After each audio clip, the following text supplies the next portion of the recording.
Hello, I'm Mr. Burton, and in this video I want to give you a bit of extension work on consumer and producer surplus.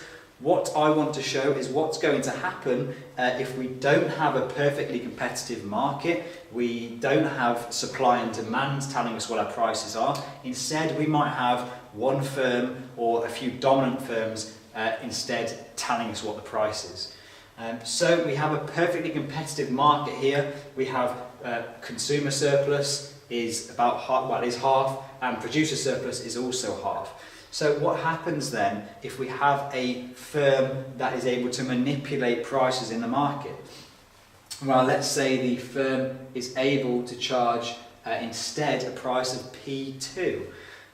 So what happens then? So the firm is able to charge a higher price, but it still has to actually go to the demand curve to figure out the quantity level that it's able to produce at and sell in the market. So we go from P2 and we go across to the demand curve, and to find the quantity we go down to Q2.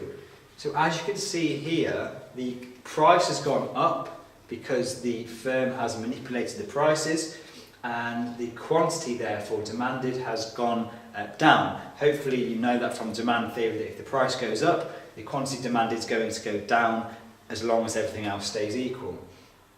So how can we look at the consumer surplus difference from perfect competition at this equilibrium to the new consumer surplus, and how can we show the change in producer surplus?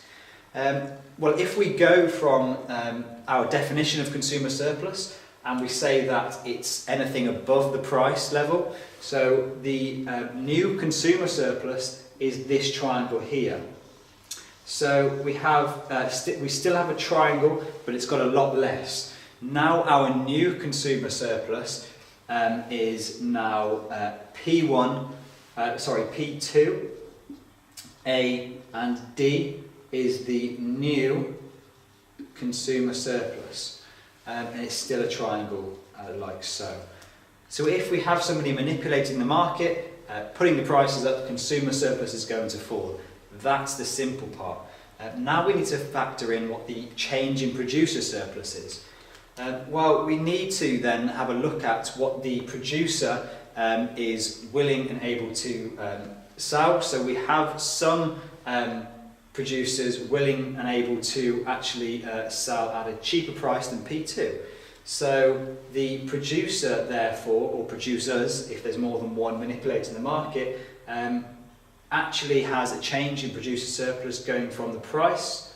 We go to the price, we go to the demand line, and we go down to the supply curve, and then down to back to the axes. So let me explain that in a bit more detail. Well, we can't, the producer can't gain any extra surplus from Q2 to Q1. It's lost all of this here because it's not producing that quantity anymore. It's now only producing Q2. So the surplus can't go beyond this quantity line here. So we go from P2 to here. We know that because they aren't going to get any more surplus because they're at a restricted quantity. Okay, so then we go down to the supply curve.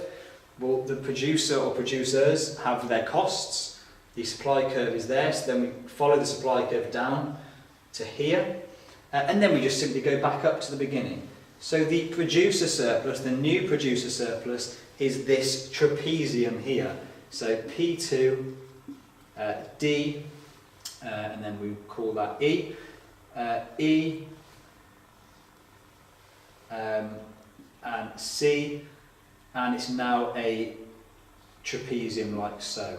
And that is the new producer surplus. So we can show then what happens in the market to consumer and producer surplus if the price goes up. We can show that the consumer surplus has got smaller. Consumer surplus has gone from the triangle there, from the P1AB triangle to the P2A and D triangle. It's got smaller. The producer surplus has changed as well. It's taken this box here from the consumer. It's taken that. So it's gained that from the consumer, so it's got more producer surplus. But as you can see, it's lost this triangle here.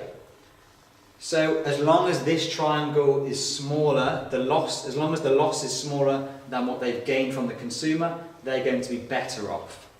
Usually we would assume that they are better off because otherwise they wouldn't put the prices up, they'd keep them the same. So in this case we would say that this triangle here that they lose is probably going to be smaller than what they've gained from the consumer. So overall the producer gets this trapezium. So in conclusion, a price rise means consumer surplus has gone down and producer surplus is most likely going to rise. I hope you enjoyed the video. Please like and subscribe below and comment for any other topics you want me to cover in my next videos.